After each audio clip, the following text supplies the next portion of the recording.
بسم الله الرحمن الرحيم. يسعدني أن أقدم لكم الشيخ حمزة يوسف. هو مفكر وداعية إسلامي أمريكي، درس الإسلام وتنقل في بعض الدول العربية والمغرب العربي. أسس معهد الزيتونة في كاليفورنيا في الولايات المتحدة. شرفنا وحضر إلى مدرستنا لمدة يومين ليشاركنا ببعض أفكاره عن الإسلام. أتمنى أن يكون هذا اللقاء مفيد لنا ولكم، ونتمنى أن نستضيفه إن شاء الله في المستقبل أيضا. شكرا.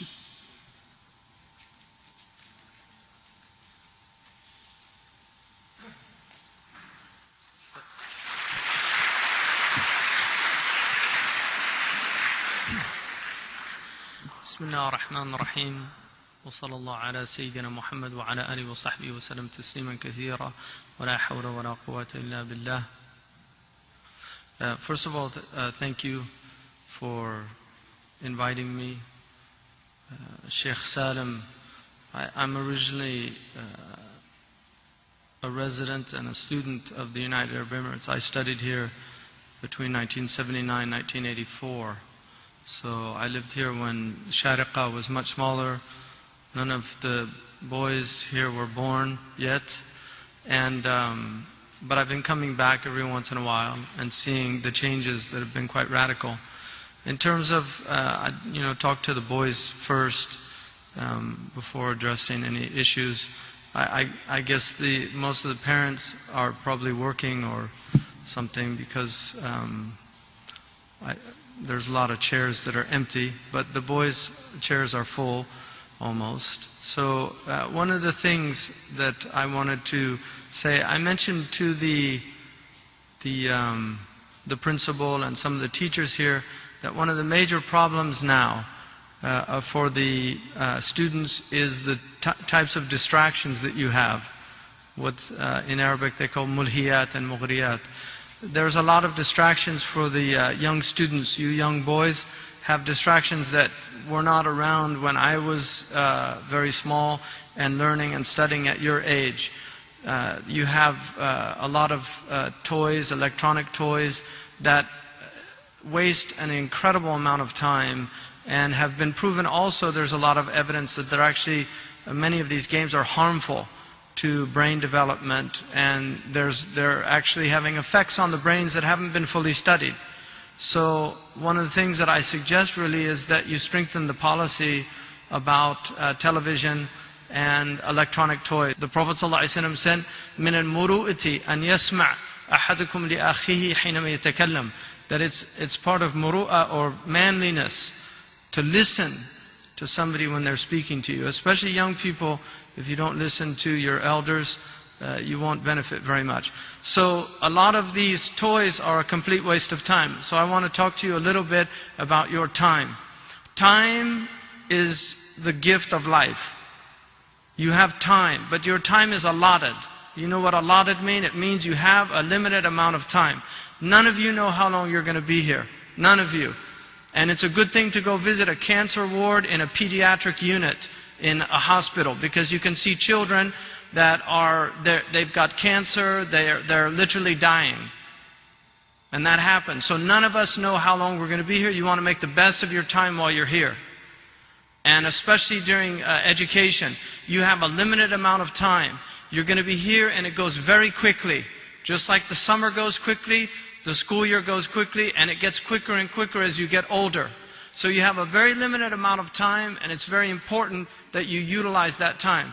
The Prophet ﷺ said, نِعْمَتَانِ مَغْبُونٌ فِيهِمَا كَثِيرٌ مِّنَ النَّاسِ.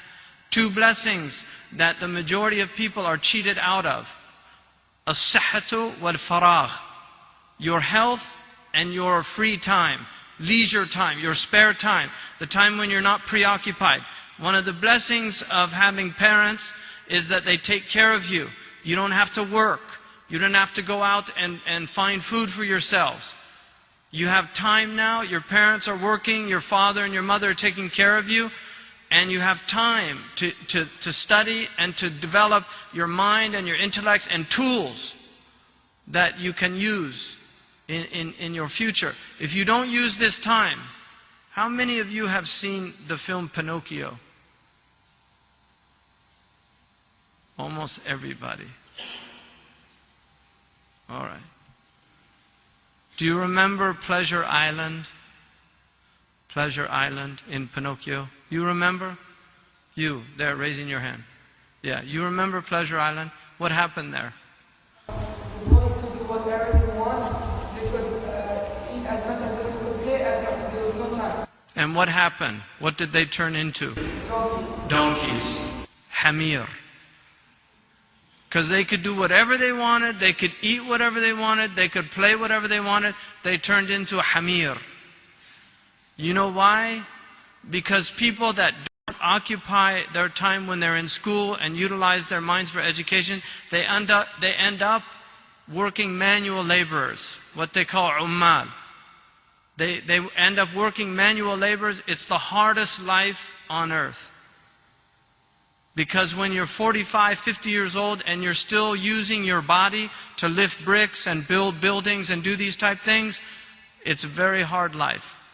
But those people, there's no fault in people because it's halal livelihood and they're not donkeys. Those people out there doing that, but they didn't have the opportunities that you have. If you were given this opportunity to learn and you don't use the opportunity, then you are a himar. But if you were born in a place where you couldn't do anything else but become a laborer, there's nothing, it's not your fault.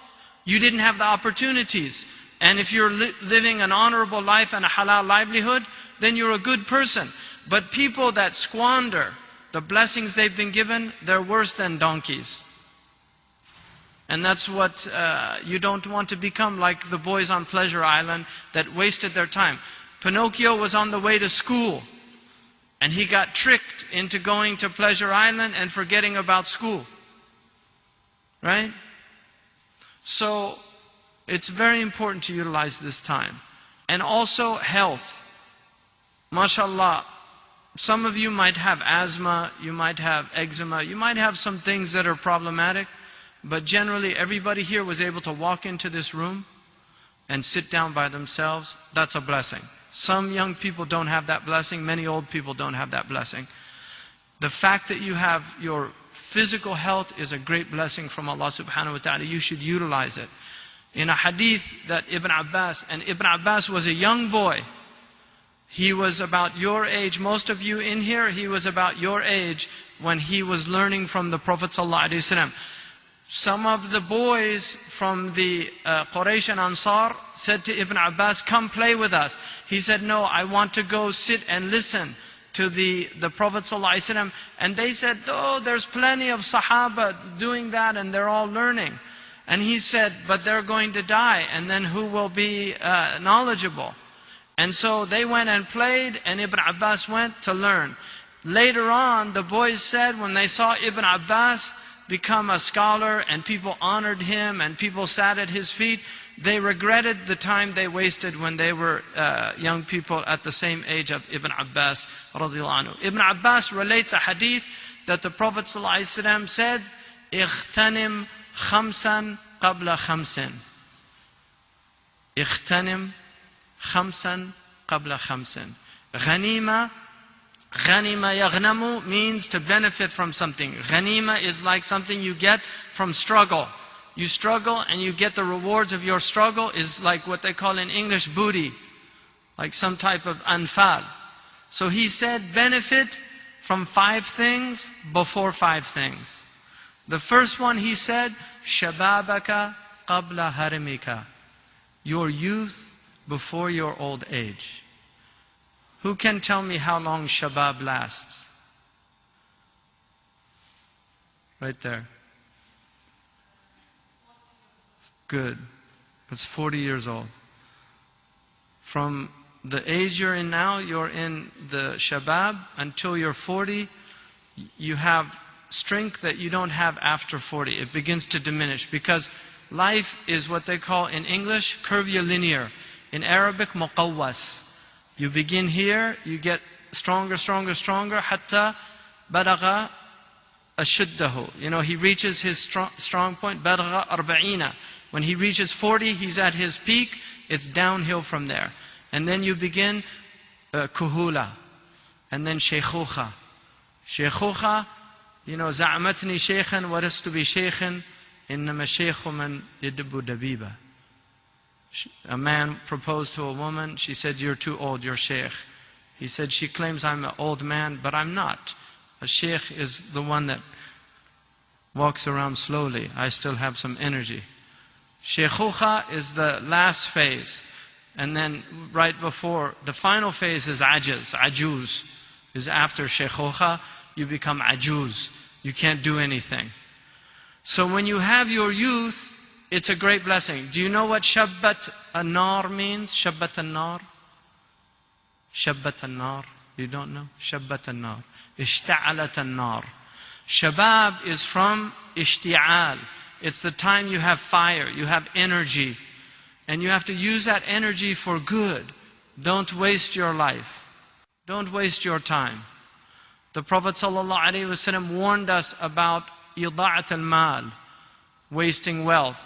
The next one he said was صحتك قبل سقمك. Benefit from your health before your sickness. If you, لا قدر الله, may Allah give you all عافية, يمتعكم بالصحة والسلامة ما دمتم أحياء. But if you get sick,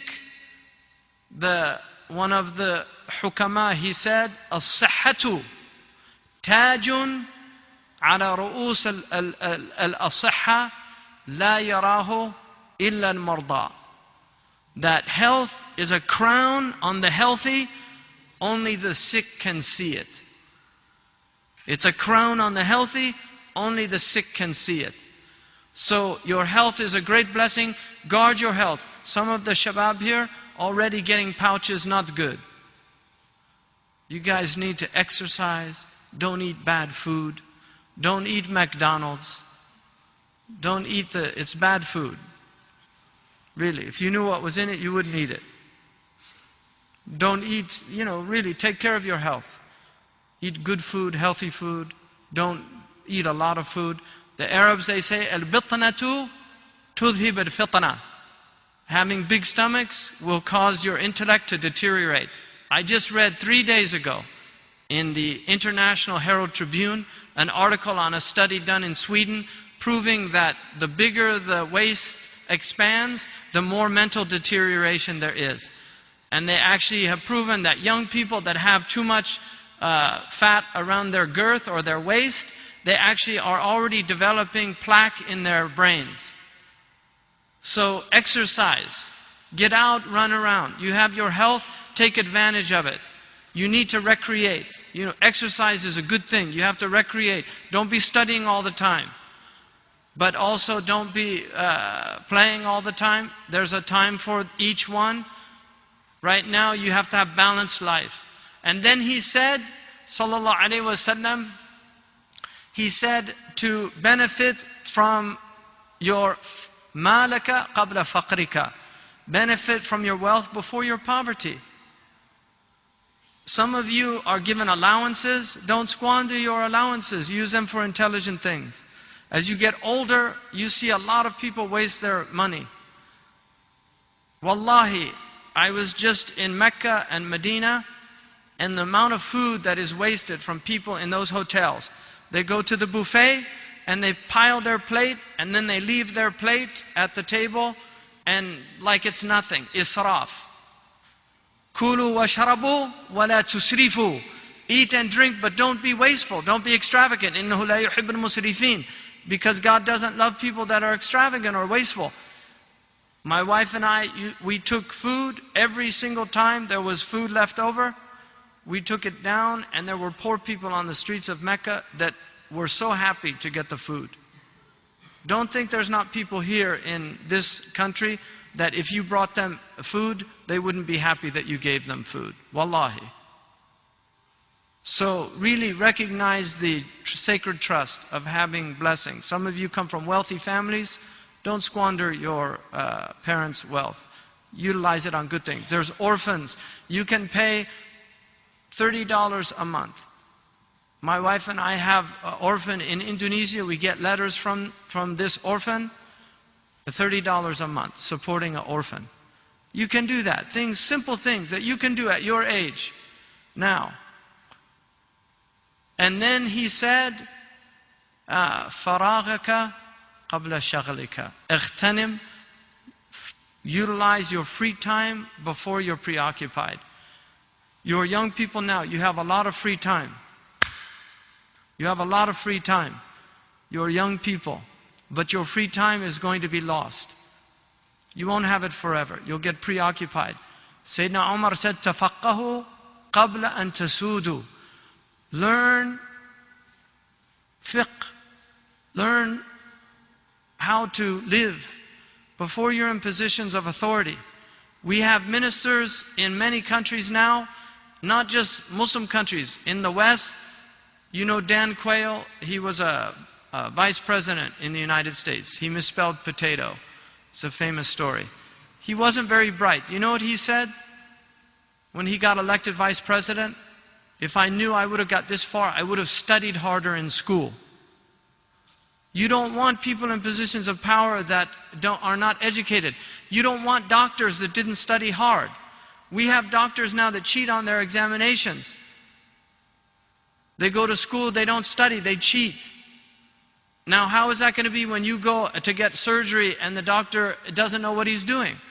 And that's why the number 4 cause of death in the United States is from doctors' mistakes. Number 4, according to the Journal of American Medical Association, the number 4 cause of death in the United States is iatrogenic diseases, doctor-induced diseases, misdiagnoses, giving medicines people don't need, mistakes they make in treating the patients.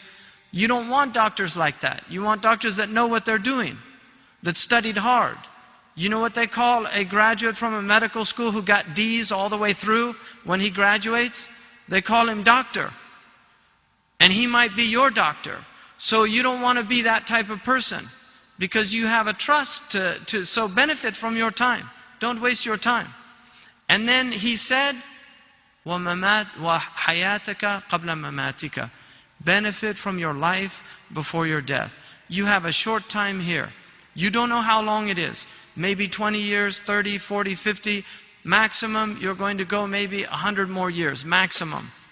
120, people don't live beyond that. Very rare for somebody to exceed 120. Most people now, average death is between 60 and 70 years globally. The Prophet said, أَعْمَارُ أُمَّتِي مَا بَيْنَ السِّتِّينَ وَالسَّبْعِينَ. It's a miracle of the Prophet because he said the lifespan of people after my religion starts until the end of time will be between 60 and 70 years. That's a miracle of the Prophet ﷺ, that he didn't need to do statistical studies to find out the mean, the median, and the average lifespan. Allah told him how long people were going to live for his ummah, which means Muslim and non-Muslim, because it includes everybody after his message.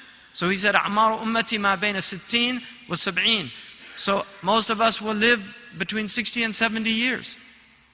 It's a limited amount of time.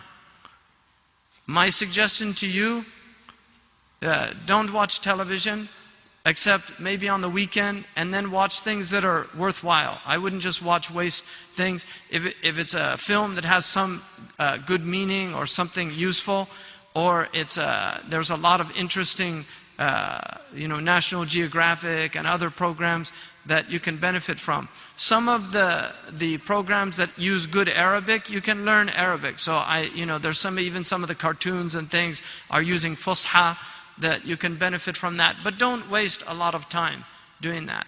I wouldn't watch television during the week because you have to study. And then the time that you're not studying, instead of watching television, you should be out kicking a ball around, getting some exercise, exercising your body, visiting your friends, doing intelligent things with your friends. These are the things that you should be preoccupying yourselves with. And I'll finish with a story I told the girls, all right? Because it's useful for you as well. There were 3 fish in a lake. One fish was brilliant. The other fish was intelligent. And the third fish was ahmaq. Samakun ahmaq. A stupid fish. All right? And one day, the lake wasn't big. One day a fisherman came and he started casting his net. So the intelligent fish, the brilliant one, he said, it's time to head for the sea. because the lake is too small and will get caught in the net eventually. So he left, went to the river, down to the sea. The smart one, he said, that's the most intelligent fish in the lake, and if he's heading for the sea, I'm going to head for the sea.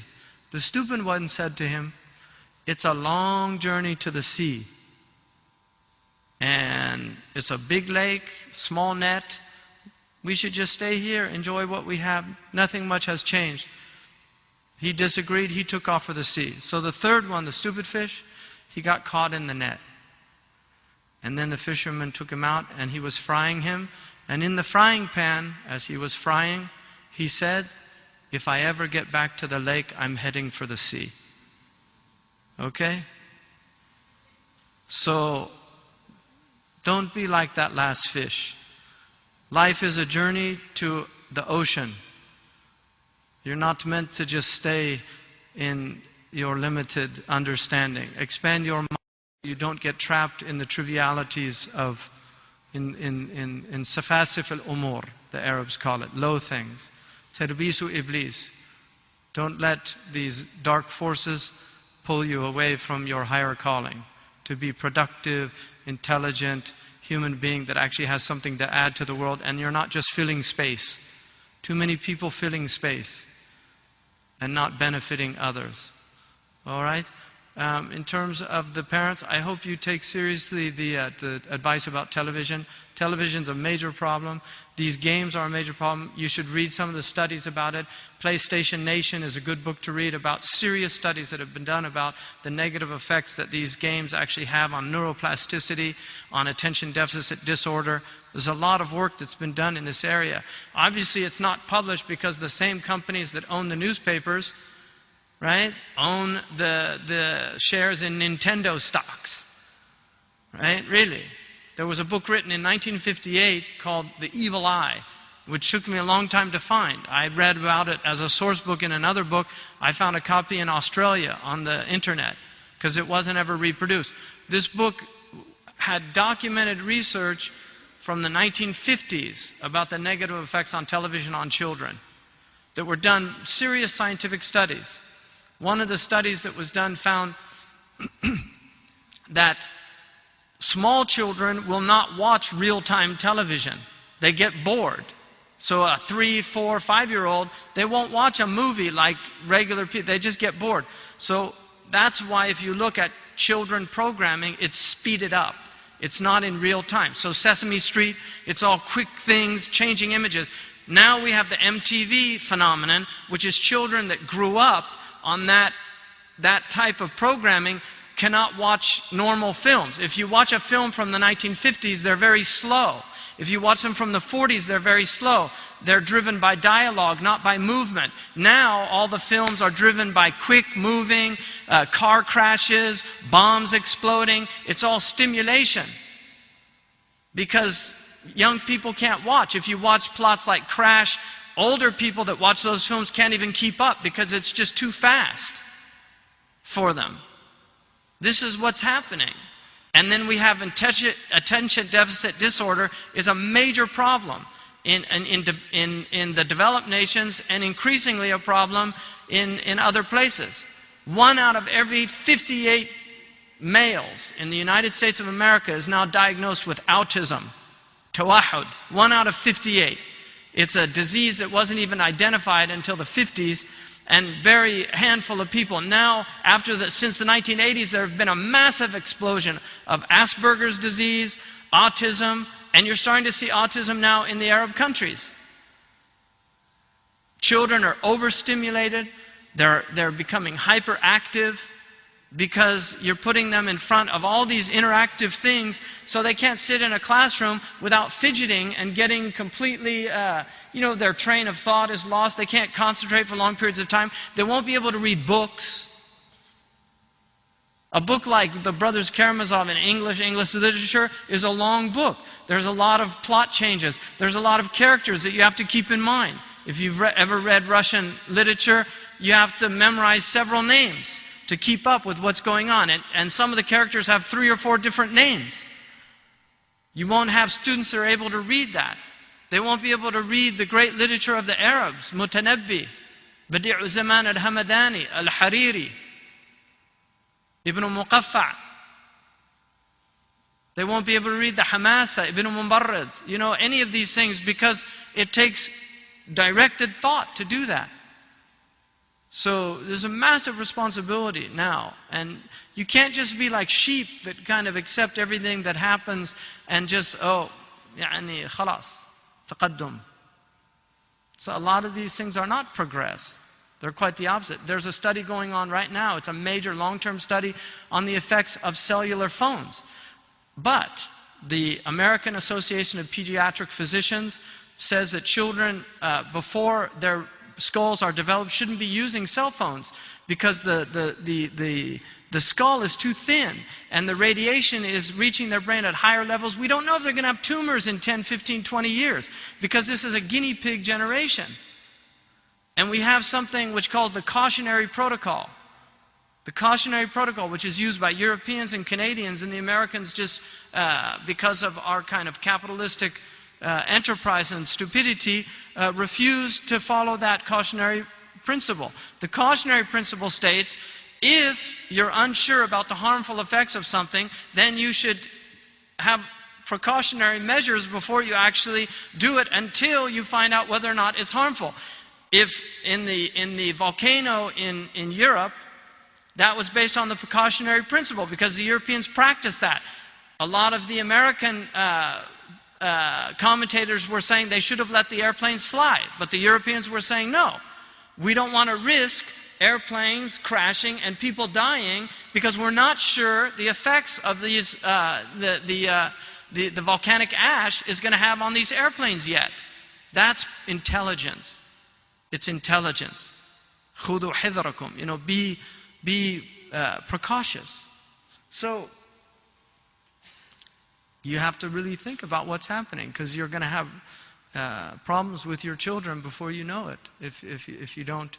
And in Korea now they're thinking about banning broadband after 10 o'clock because so many of the Korean children are addicted to these video games and they're flunking out in school, having major problems. These are social problems that are going on all over the planet, and they're new social problems, and they're not being addressed intelligently, and a lot of the parents are completely ignorant about them. So that's all I have to say right now. If anybody has any comments or questions, you can feel free. And any of the young men out there, if you have any questions, feel free. Okay. Go ahead. You're the only one with your hand up. Go ahead. Yeah.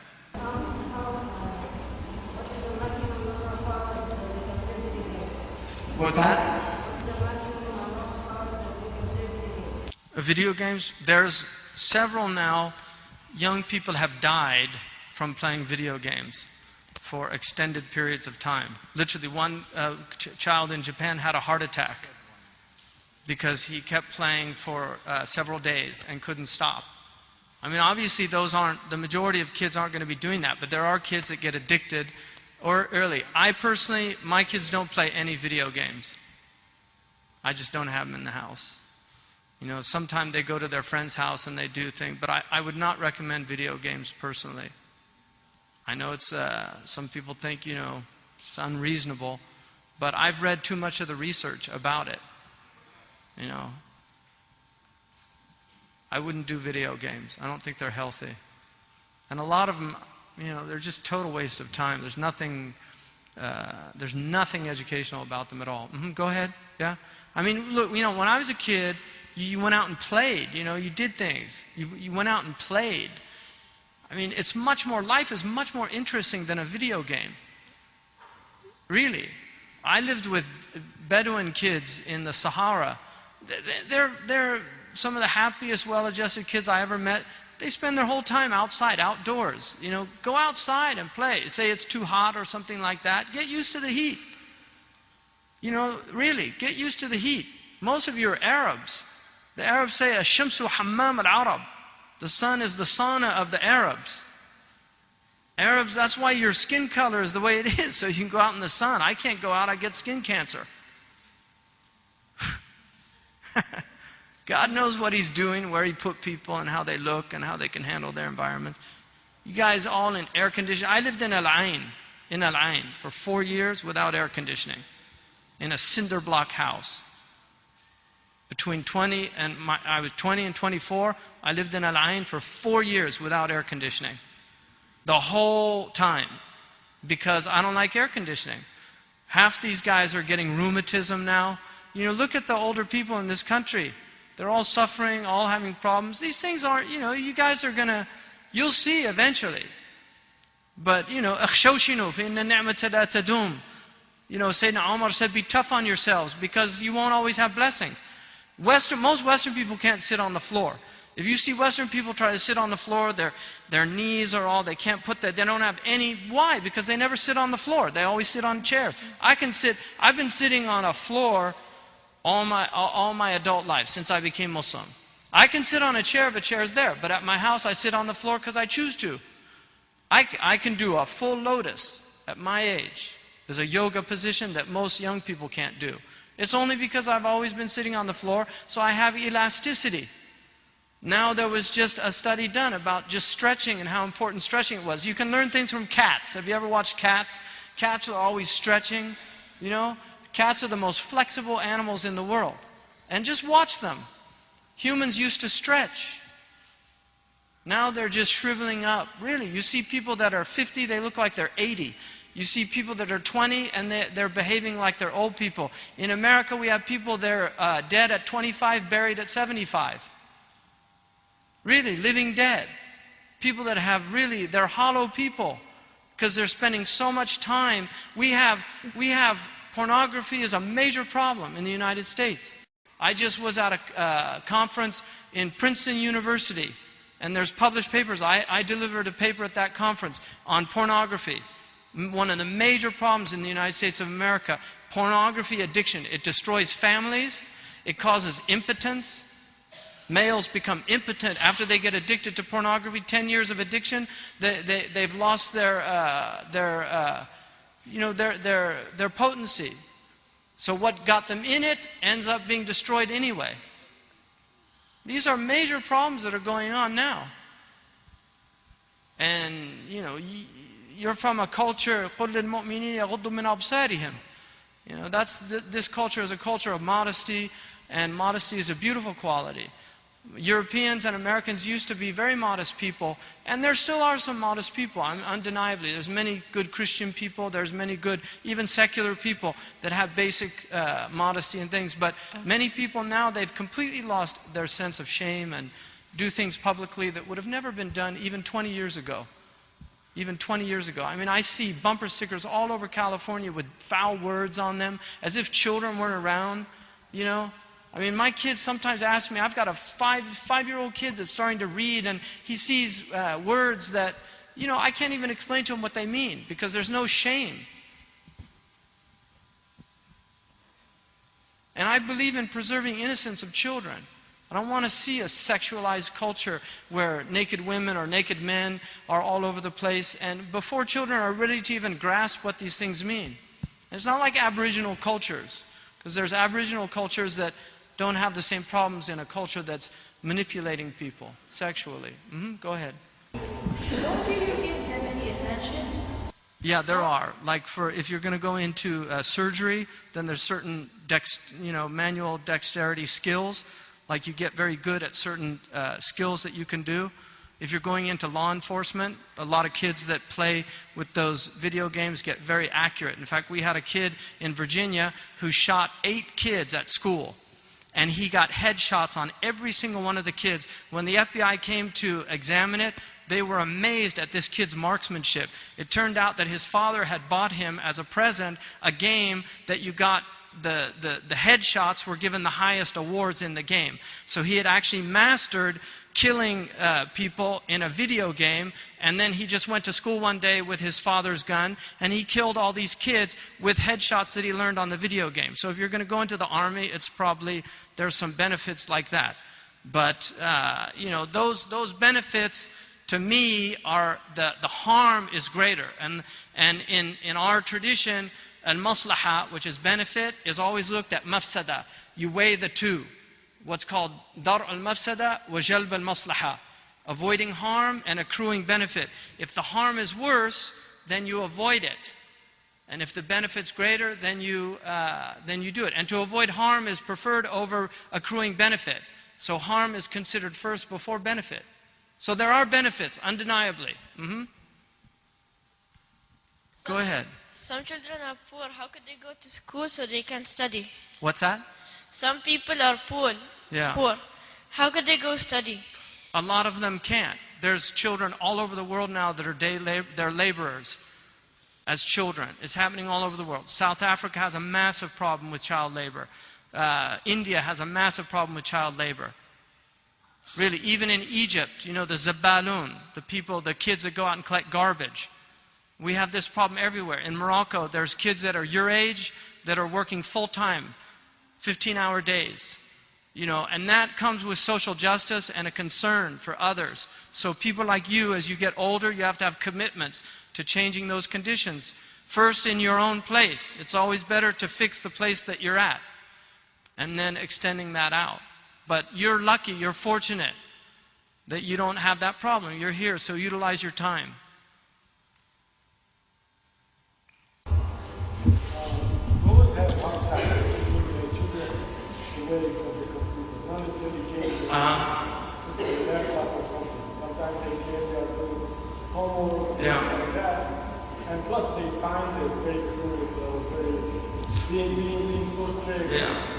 They say that's our leisure time, that's our free time. So do you have any other alternatives? Well, yeah, there's a lot of books in the United States that have been written on this that I wish the Arabs would kind of look at and translate into Arabic, like 365 things to do with your children that don't involve television. You know, that's a book. You know, it gives you a lot of ideas, like things you can actually do. Young people like to do lots of things. You know, my kids do archery. My two oldest sons are black belts in karate. You know, they've been doing martial arts. There's a lot of things that you can do that are really interesting. One of my sons is a painter. You know, he has oil paints. He actually paints amazing things, and he's 15 years old. You know, that was something he was interested in. We encouraged it because he showed talent and he was interested in, and I'd much rather have him doing that than wasting his time doing other things, because it's creative, it's imaginative. Einstein said if you want to have intelligent children, then develop their imagination.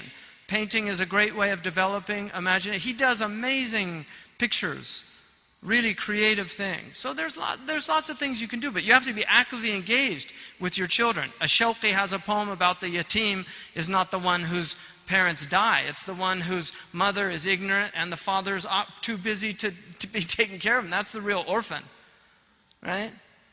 So you have to be engaged in raising your children, but it's a amana. People should not have children if they're not going to raise them to be good kids, because we all have to suffer the consequences of all these kids that grow up without real parenting and real education, and they end up, you know, the criminal class and all these Wall Street people that have no morals at all. Where did they grow up? Who was teaching them? You know, who was instilling in them a sense of right and wrong? My mother instilled in me right and wrong. She's a Christian woman with very strong moral principles. From an early age, I was told right from wrong. Not with religion. She didn't even associate it with religion. You just told the truth. And she lived that. She always was truthful in everything she did. That's what I learned from my mother. Be truthful. Be upright. Be honest. You know, respect other people, irrespective of who they are. Whether they're South Asian, Indian, some of the Arabs here treat the Indians like dirt. One day you'll find when India becomes a major power, it could happen in your lifetime. You'll be down there after all the oil's gone and there's nothing here, some of the Emiratis, you might be down there trying to get a job in an Indian corporation, and some of those guys are going to remember how their father was treated when he was working here. What comes around goes around. تِلْكَ الْأَيَّامُ نُدَاوِلُهَا بَيْنَ النَّاسِ. I mean, that's not a reason to be good to Indians, but it's a reality. So even from a pragmatic perspective, it might be a good idea just to treat people a little better than you're treating them. Filipinos here, some of them are treated like dirt. Some of the maids here are treated like they're subhuman. These are human beings. They had mothers and fathers. You know, they have emotional. I mean, I asked a maid in a house I was staying in a neighboring country. I won't say which one. I just asked her how she was doing, and she started crying. Literally started crying. You know, there's things going on, God knows what's going on. But Yawm al-Qiyamah, it's a big day. أَلَا يَظُنُّ أُولَٰئِكَ أَنَّهُمْ مَبْعُوثُونَ لِيَوْمٍ عَظِيمٍ. People don't think they're going to أَيَحْسَبُ الْإِنسَانُ أَنْ يُتْرَكَ سُدًى. People think they're just going to be left without any judgment. It's not true. Go ahead. In what age does the kid, his mind gets okay for cell phones? Well, cell phone, like I said, the research is still out. They don't know. Most of the studies that the cell phone companies did were in ideal situations. Because, for instance, if you have a cell phone here and the actual radiation is coming through your brain, that's different from when it's coming that way. So it just depends. I mean, there's ideal conditions. Most of the studies that the cell phone companies did were in ideal conditions. And I have a friend who's a CEO of a cell phone company, so I know I got this from first hand, right? So we don't know if it's safe at all, but generally before the age of about 15, because the brain, the jum-jum, you know, the skull is developing. So before that, if you're going to use it, even for adults, they should be used. It's better to use it with an earphone. Keep it away from the body. That's what they say. Hold it away from the body. Or use it with the voice on. Or text. A lot of young people prefer to text anyway. Texting is safer than that. But radiation is real. It's radiation. It's low-grade radiation, but it's radiation. People keep it in their pockets. We don't know how it's going to affect fertility rates. You know, La haya'a fid din, the male sperm count around the globe is half of what it was 50 years ago. So we know that, you know, fertility rates are being seriously affected. They think it has to do with plastics because plastics are estrogen mimickers. And so all this plastic that everybody's living in, everything's plastic, your car's plastic, a lot of people wearing polyester, that it's actually affecting our bodies. You know, so there's a lot of very troublesome things going on. But generally, I'd be very careful. You should not be spending a lot of time on a cell phone. Use it for emergencies. If you have a cell phone, they're useful tools. But I would use it for emergencies. I have a cell phone in my car. I don't like to use cell phones to talk on. You know, let me tell you something. There's a bomb, all right, in America. There's a bomb. It's called napalm. They used it in World War II. Do you know what napalm is? It burns the skin. It's a goo. It's like gel, all right? It burns the skin. They used it against the Germans in World War II when they bombed, aerial bombing of Dresden and Hamburg and these things. In Vietnam, they were using napalm. What the Viet Cong would do is in the village, they would make a big water basin. And so if the napalm hit them, people would get hit by napalm and they would run and go in and submerge themselves and it would stop the effects of the napalm so their skin wouldn't burn. So you know what they did in the United States? They developed napalm that was waterproof. All right? We have people like that.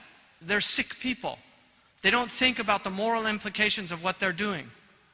So the same is true. Greed, you know, the Arabs say, "At-tama' yudhib al-aql." Greed makes the intellect go away. You can't think when you're greedy. You know, you can't think. So people are greedy, and you have to be aware, these people could care less about you or about your health.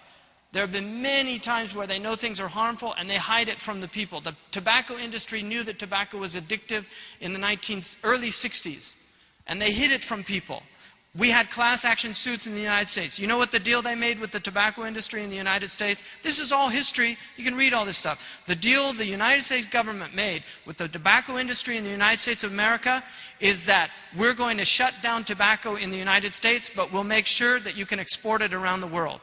You know where the biggest now markets for tobacco? China, India, the Arab world. We don't smoke in public. It's illegal in the United States of America to smoke in public. Illegal. You know why? La darar wa la dirar. Because secondary smoke is more harmful than primary smoke, so you're actually hurting other people. When I go into these Arab hotels here that are largely owned by Western companies, that in their own countries, they don't let them smoke. But here, they're all smoking, puffing away, without any concern about anybody else. You know what Thailand, when Thailand tried to outlaw tobacco, do you know what America said? It would take away its favored nation status. Because this is just Machiavellian politics. They don't care about people. They care about profits and money. They care about their own people to a certain degree. They don't care about other people. They could care less if you guys all die of cancer. As long as they make a lot of money from selling Marlboro, you know, and convince you that the Marlboro Man is something to emulate. In America, you know what our Marlboro commercials are? They show a cigarette that's wilted and they say cigarette smoking causes impotence because they want people to stop smoking. They don't have those ads over here. Seriously. Go ahead.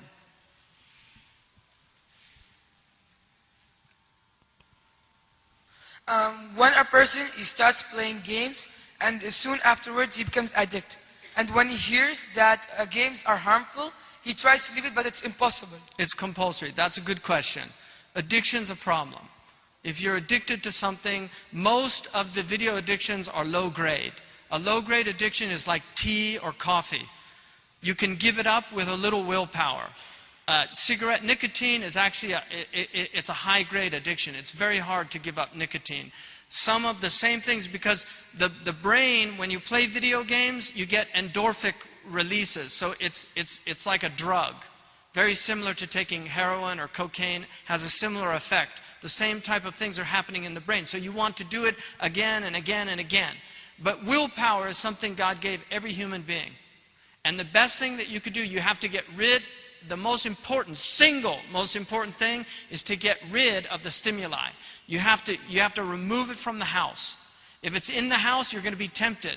It's like an alcoholic who has a bottle of liquor in the cabinet. If he gets weak, he'll get tempted. The best thing to do is avoid it. Just don't get it out of the house. And there's times when you'll feel strong and say, I want to quit this thing. Those are the times when you should do it.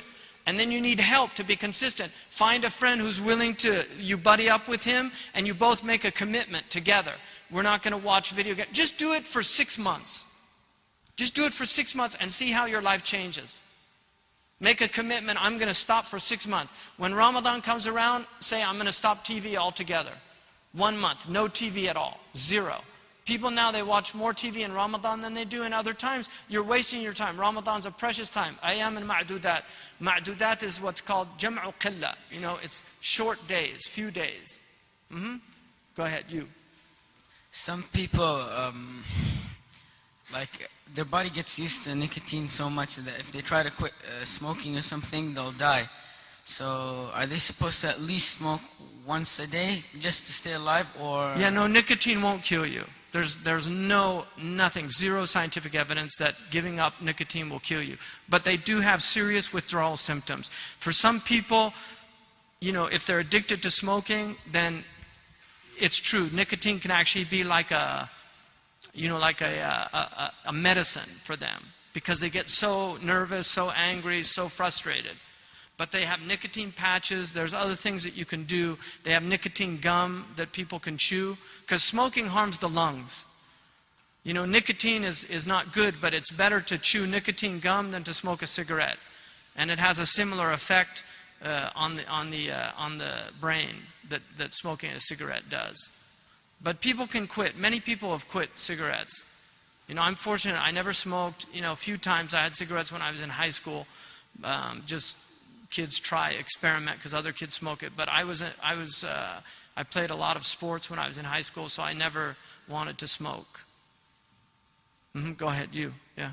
As you pointed that in Ramadan people watch TV more than any other normal day.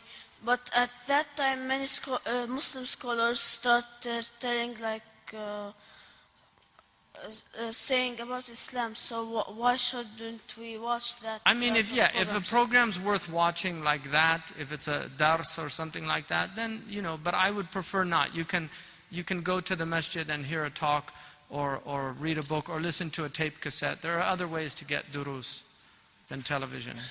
I want to ask you though, do you think the majority of parents have already, you know, got something in their house, the computers, everything.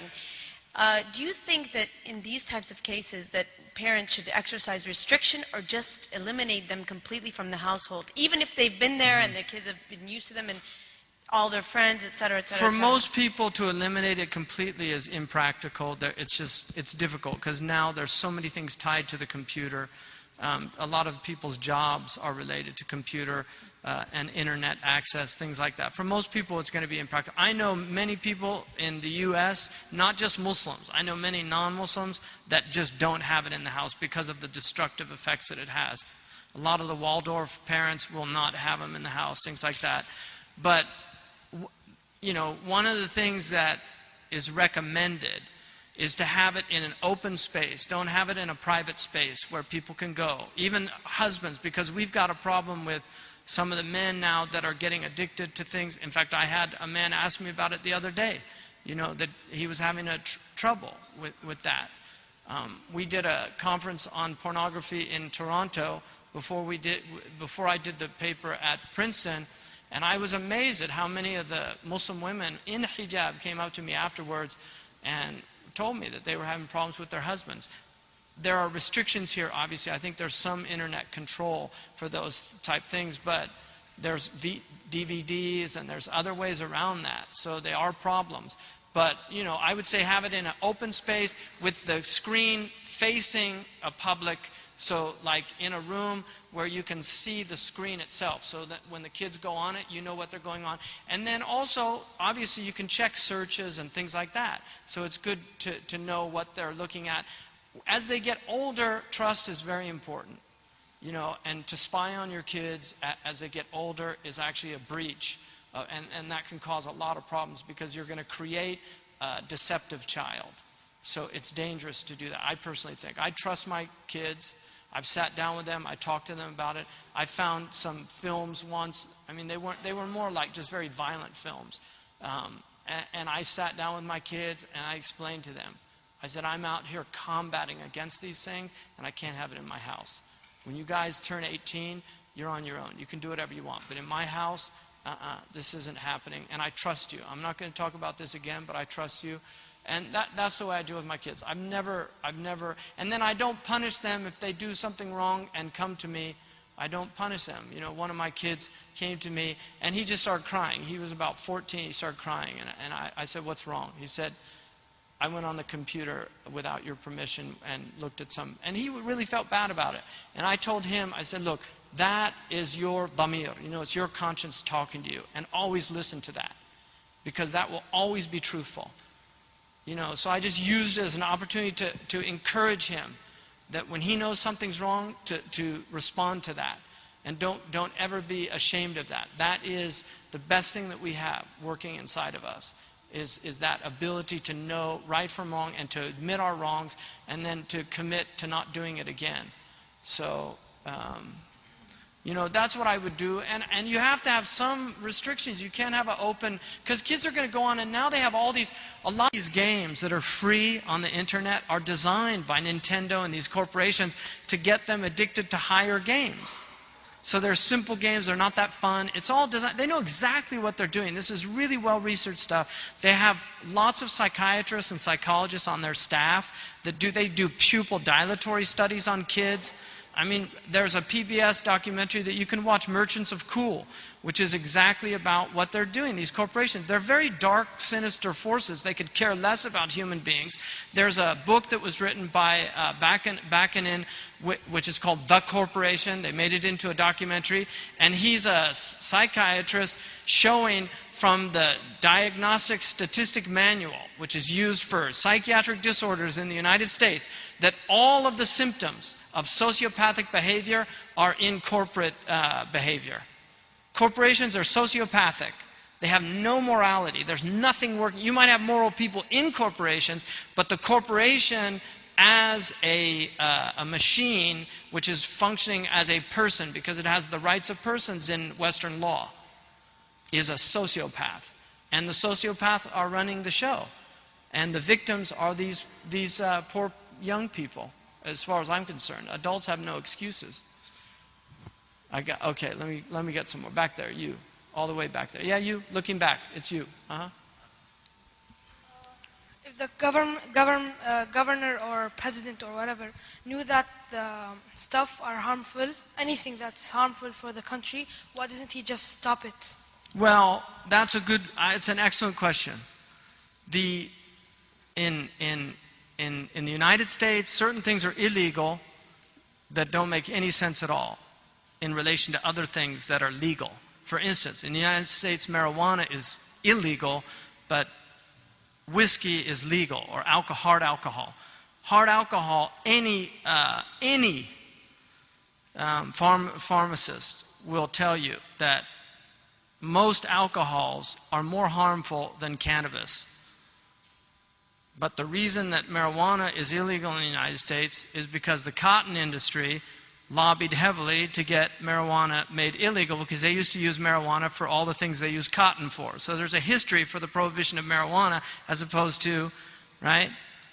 So you have market forces. And then in the United States, in Western countries generally, censorship is a very sensitive issue, even though some things are censored. Right now it's going to the Supreme Court about pedophilia material that's done animated. Should they make it illegal or not? I mean, it's a major problem, right? So actually, because pedophilia, films involving sexual acts with children, is illegal. But they're arguing, and these are merchants that want to sell this material. They're arguing that this is animation. It's not, but they can make it look as real as regular film. These are major problems in the United States, and there's people that want to censor these things and make them illegal, and then there's other people that are arguing for no censorship. But in Islam, we here in a country like this, you know, we do have certain things that we don't want to see become public, accepted publicly, because there are standards, there are moral standards that we still adhere to that a lot of places, other places have abandoned. Whether or not people practice is another thing. That's a problem everywhere. Yeah, okay. One more question. If cigarettes were harmful, why did they invented it? It's a good question. Seriously, it's a really good question. It's an intelligent question. You know what? In the Quran it says, "Inhum kal an'am, bal hum adal." People that do harmful things for themselves are like animals. And then it says, "Bal hum adal." In Arabic, bal is a harf lil istidrak. It's where you correct something, even though it's not a mistake. It's used rhetorically. So it's not like God made a mistake. But it's to emphasize, no, they're more astray than animals. Why? The Mufassirun say, because animals will never purposely harm themselves. If an animal sees something harmful, it will flee from it. But human beings are sometimes, they do stupid things. I was once with one of my little boys and in a store, and there was somebody smoking, and they took in a puff and blew it out, and it was the first time my son had seen smoke, and he just looked up and he was shocked. He thought the person was on fire. And this person looked down and said, "Don't you ever do this." You know, so, but people are also mubtala, you know. The person doing it, you should have compassion for them. I'm telling you something, it's very important. People that smoke, you should have compassion for them. You shouldn't see them as evil people or bad people. They have an ibtila that you don't have. Whenever the Prophet saw people in tribulation, tribulation means if they're in something that's not good for them, he would say, "Alhamdulillah alladhi aafani mimma ibtaraka bihi." He wouldn't say it out loud. He would say it where they couldn't hear. "Praise be to the one who has delivered me from what he has tried you with, the tribulation, this hardship. وَفَضَّلَنِي عَلَى كَثِيرًا مِمَّنْ خَلَقَ تَفْضِيلًا," and has preferred me over so much of his creation. So, but people that sell cigarettes, people that sell alcohol, people that sell weapons, armaments to other people so that they kill each other, those people, no. They should be opposed, boycotted. But people that are in the tribulation, alcoholics, all those people, we have to have compassion for them. You know, really. And just thank Allah that we don't have that tribulation. So you have to feel compassion. The Prophet ﷺ felt compassion for people. Even there was an alcoholic at the time of the Prophet. His name's Abdullah. كَانَ يُلَقَّبَ الْحِمَارِ. It's in Sahih al-Bukhari. And he used to drink and get drunk. And they would bring him and punish him with sandal.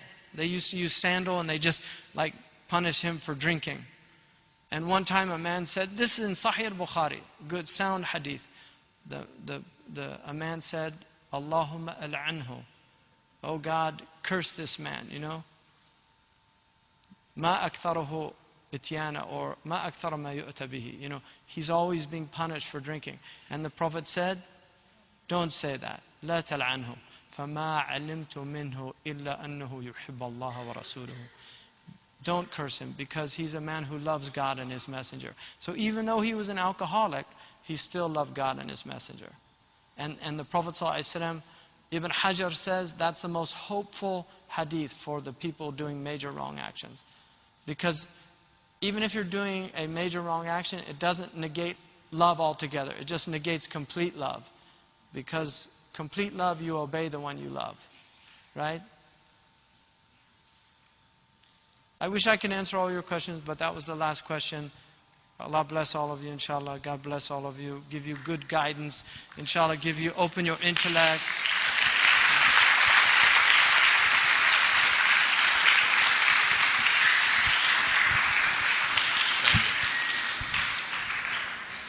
I'd like to thank Shaykh Hamza for coming and spending the last few days with us. It was a request from the Board of Governors that he ultimately honored to give up his time. I know he's been very busy. He's just come from a tour of a few different countries. He's off this evening, or I believe tomorrow again. So the time that he has spent with us, I hope that we've learned something from him. Little humility.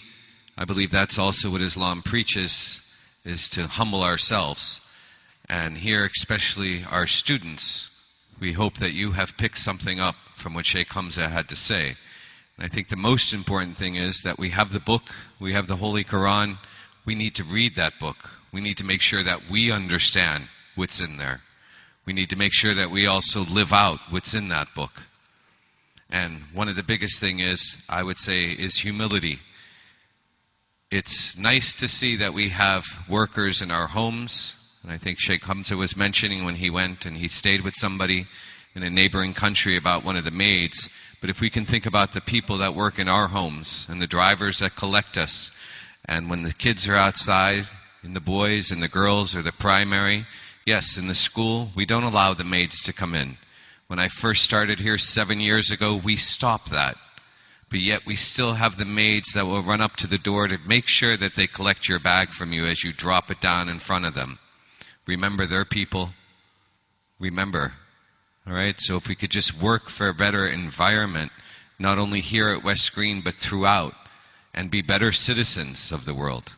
Again, I'd like to thank Shaykh Hamza for the time that he spent with us here at West Green. It's been a long 2 days, I believe, with his assistants and colleagues, and we had a speaker yesterday for the boys, Imam Zed. So again, we appreciate the time that you've taken out for West Green School. Thank you very much.